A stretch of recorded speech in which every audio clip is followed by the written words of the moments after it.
Tonton video ini sampai selesai agar Anda tidak gagal paham.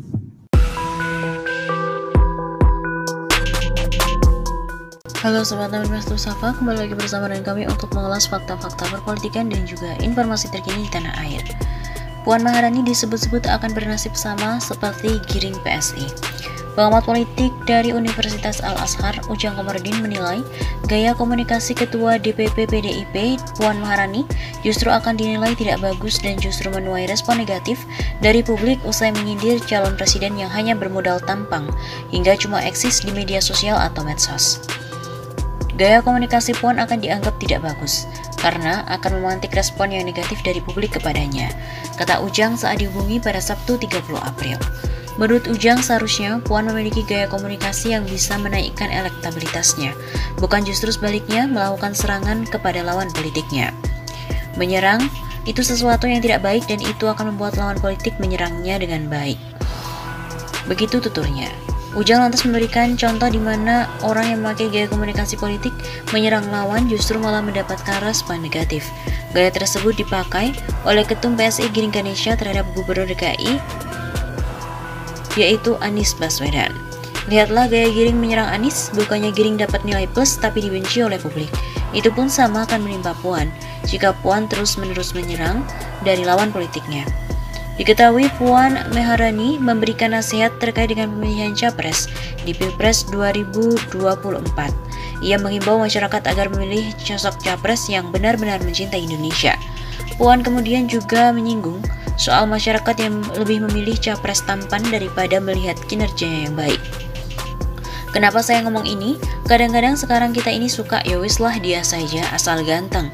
Dia saja yang dipilih asal bukan perempuan, kata Puan seperti dikutip dari redaksi suara.com pada Jumat 29 April. Selanjutnya Puan juga menilai capres tersebut akan tampak menyenangkan apabila tampil di media sosial dan TV. Meskipun capres tersebut tidak bisa melakukan apa-apa. Yowis dia saja, walau nggak iso opo-opo, tapi yang penting dia itu kalau di sosmed, di TV itu nyenengin, tapi kemudian nggak bisa kerja, nggak deket rakyat, begitu imbuhnya. Puan juga bertanya kepada kader PDIP terkait capres dengan kriteria seperti yang ia sebutkan. Mau atau enggak pemimpin kayak gitu? Tanya Puan Maharani, pertanyaan tersebut langsung dijawab oleh kader PDIP, enggak, jawab kader PDIP yang hadir.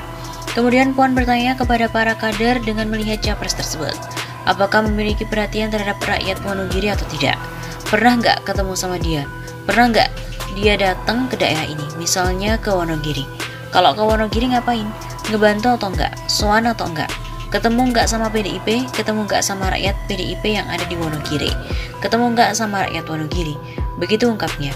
Oleh karena itu, Puan mengingatkan agar para kader untuk memilih pilihan capres yang berdasarkan kinerja dalam memperjuangkan rakyat. Jadi jangan kemudian kita itu asal pilih karena cuma kelihatan di panggung saja.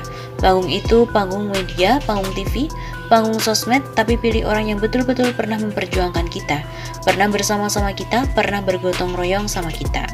Sontak kader PDIP pun langsung serentak menjawab setuju terkait pertanyaan dari Puan Maharani itu.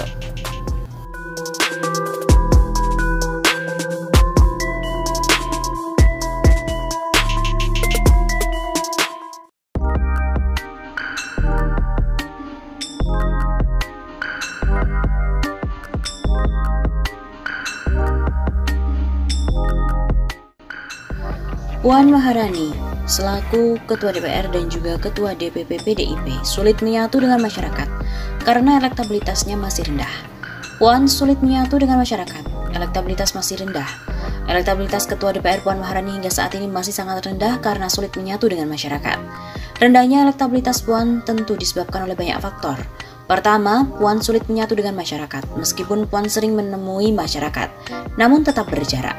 Kata pengamat komunikasi politik Universitas Esa Unggul, Jamiluddin Ritonga kepada redaksi Senin 7 Maret. Kata Jamiluddin, masyarakat mempersepsi Puan bukanlah sosok yang dekat dengannya, termasuk dalam memperjuangkan aspirasinya. Yang kedua, kemampuan berkomunikasi dengan masyarakat pun sangat lemah. Puan terkesan dalam berkomunikasi belum berorientasikan dengan masyarakat yang dituju. Dalam berkomunikasi, menurut Jamiluddin, Puan kurang menunjukkan empati. Akibatnya, Puan kurang mendapatkan simpati dari masyarakat yang ia temui. Padahal dalam kondisi untuk berkomunikasi, empati itu sangat diperlukan. Melalui empati, masyarakat dapat menilai ketulusan Puan dalam berkomunikasi. Yang ketiga, aura kepemimpinan Puan pun kurang. Akibatnya, ketertarikan Puan di mata masyarakat sangat rendah. Hal ini membuat popularitas Puan relatif tinggi, namun elektabilitasnya tetap rendah. Begitu paparnya. Pengamat komunikasi politik Jamiluddin Ritonga pun turut menyoroti itu. Menurutnya, rendahnya elektabilitas Puan tentu disebabkan oleh banyak faktor. Padahal Puan sudah masang baliho di seluruh Indonesia dan rajin turun langsung ke masyarakat. Tapi elektabilitas Puan masih rendah, salah satunya karena Puan sulit menyatu dengan masyarakat. Dirinya memaparkan bahwa meskipun Puan sering waktu sudah mulai menemui masyarakat, namun hal tersebut tetap bersifat berjarak. Menurut Jamiluddin, terdapat jarak antara penampilan Puan dengan masyarakat yang ditemui.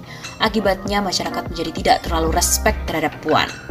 Jamiluddin beranggapan bahwa masyarakat mempersepsi Puan bukanlah sosok yang dekat dengan mereka, termasuk dalam memperjuangkan aspirasi mereka.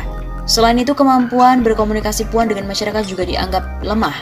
Puan terkesan belum berkomunikasi dengan orientasi masyarakat yang dituju. Padahal menurutnya empati sangat diperlukan dalam komunikasi. Melalui empati, masyarakat dapat menilai keputusan Puan dalam berkomunikasi. Hal lain yang menjadi faktor kelemahan Puan adalah kurangnya dia soal aura kepemimpinan yang membuat ketertarikan masyarakat terhadapnya sangat rendah. Akibatnya popularitas Puan yang relatif tinggi tidak berbanding lurus dengan elektabilitas yang rendah. Di sisi lain, pengamat politik Arman Salam bahkan secara belak-belakan menyebut bahwa salah satu yang dianggap sebagai kelebihan Puan yakni statusnya sebagai Putri Megawati justru merupakan kekurangan baginya.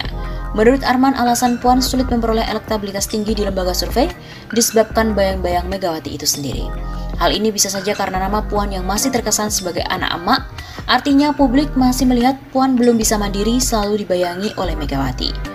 Adapun menurut pihak Politika Research and Consulting sendiri, selaku pihak yang merilis survei terbaru, Puan secara exposure politik dinilai terlalu kaku lantaran selalu berkomentar dalam kapasitasnya sebagai pimpinan DPR. Hal itu seperti dinyatakan oleh Direktur Eksekutif Parameter Politik Indonesia, Adi Prayitno. Puan agak berbeda dengan tokoh yang 10 orang itu. Mereka yang 10 orang seringkali menampilkan satu personality politik yang out of the box, yang tidak melulu kaitannya dengan posisinya sebagai pejabat publik di negara ini. Tapi Puan tidak out of the box. Adi membandingkan Puan dengan kandidat lain yang menurutnya bisa memperlihatkan sisi lain dari diri mereka. Salah satu yang dicontohkan adalah Sandiaga Uno yang diketahui kerap tampil bermain basket atau olahraga lain. Kemudian ada Ganjar Pranowo yang sering bersepeda dan menyapa masyarakat. Demikian pula Anies dan Ridwan Kamil yang beberapa waktu lalu sempat saling bertemu dan makan bubur bersama. Itu adalah sesuatu yang sebenarnya out of the box. Dari sisi personality juga mempengaruhi key opinion leader dalam memberikan pendapat.